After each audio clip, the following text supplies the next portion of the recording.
से दरख्वास्त की कि अगर कोई ऑफिसर आ गया और ये सारे मंजर उसने देख लिए तो हमारे लिए बहुत बड़ी मुश्किल खड़ी हो जाएगी।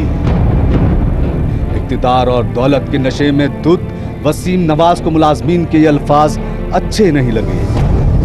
उसने अपने भाई को आवाज दी। बात मामूली तल्ख कलामी से बढ़ती हुई दिखाई दे रही थी। दोनों भाई गुस्से से सुर्ख हो चुके थे। क्या होने जा रहा था?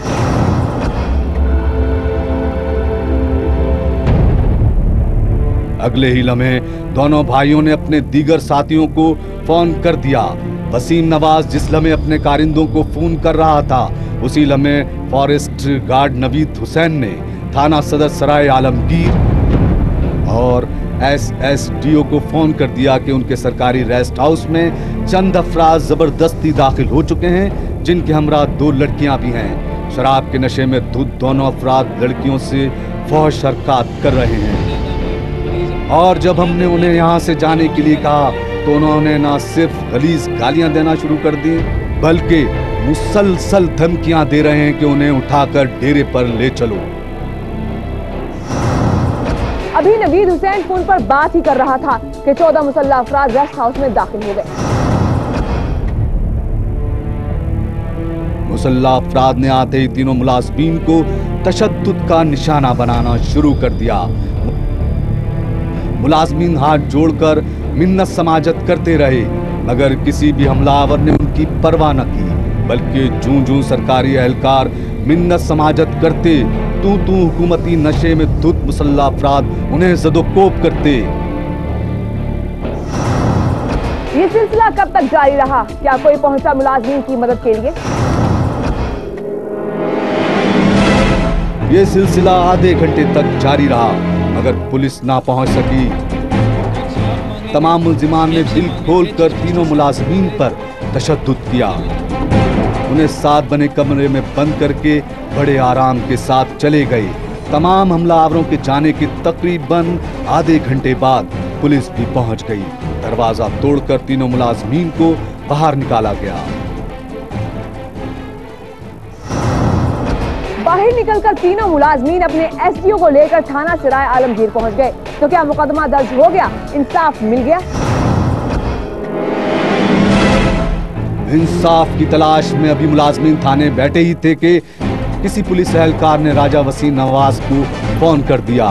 महकमा जंगलात के एहलकार थाने में FIR दर्ज करवाने के लिए बैठे हुए हैं। मुकदमा दर्ज करने के लिए इसरार कर रहे हैं। यह खबर मिलने पर क्या किया वसीम नवाज ने? फरार हो गया या फिर उसके तेवर मजीद बिगड़ गए? थोड़ी ही देर बाद नवाज लीग के कारकुन थाने पहुंच गए। मुलाजमीन को धमकियां दी जाने लगी। थाने में मौजूद तमाम पुलिस एहलकार खामोश तमाशाइयों का किरदार अदा कर रहे थे। धमकियों का सिलसिला जब हद से तजावुज करने लगा तो SDO ने DPO गुजरात को फोन कर दिया। DPO गुजरात को फोन हुआ तो मुकदमा दर्ज हो गया। तो क्या मुल्जिमान भी गिरफ्तार हो गए? मुल्जिमान का गिरफ्तार होना इतना आसान न था। हुकूमत उनकी, पुलिस उनकी, जिसकी लाठी उसकी भैंस, जंगल का कानून, ऐसे में उन पर हाथ कौन डालता? मगर पुलिस ने मुल्जिमान को गिरफ्तार करने के बजाय उन्हें थाने से वापस भेज दिया और रात गए महकमा जंगलात के गार्ड नवीद हुसैन की दरख्वास्त पर राजा वसीम नवाज और राजा अजीम नवाज समेत 4 अफराद के खिलाफ सरकारी काम में मुदाखलत का मुकदमा दर्ज कर लिया गया। हमें आए रोज DPO गुजरात के दफ्तर में इंक्वायरी के लिए तलब किया जाता है, मगर नतीजा कुछ नहीं निकलता। मजीद क्या कहा उन मुलाजमीन ने? महकमा जंगलात के एहलकारों का कहना है कि पहले उन्हें सरकारी रेस्ट हाउस में तशद्दुद का निशाना बनाया गया और फिर थाने में पुलिस की मौजूदगी में धमकियां दी गईं, मगर उसके बावजूद पुलिस मुल्जिमान को गिरफ्तार नहीं कर सकी। मुलाजमीन पर सियासी दबाव डाला जा रहा है। उन्हें जान से मारने की धमकियां भी दी जा रही हैं। देखना यह है अब कादिम आला अपने कारकुनों को सजा देकर एक मिसाल कायम करेंगे या फिर उनकी पुष्टनाही।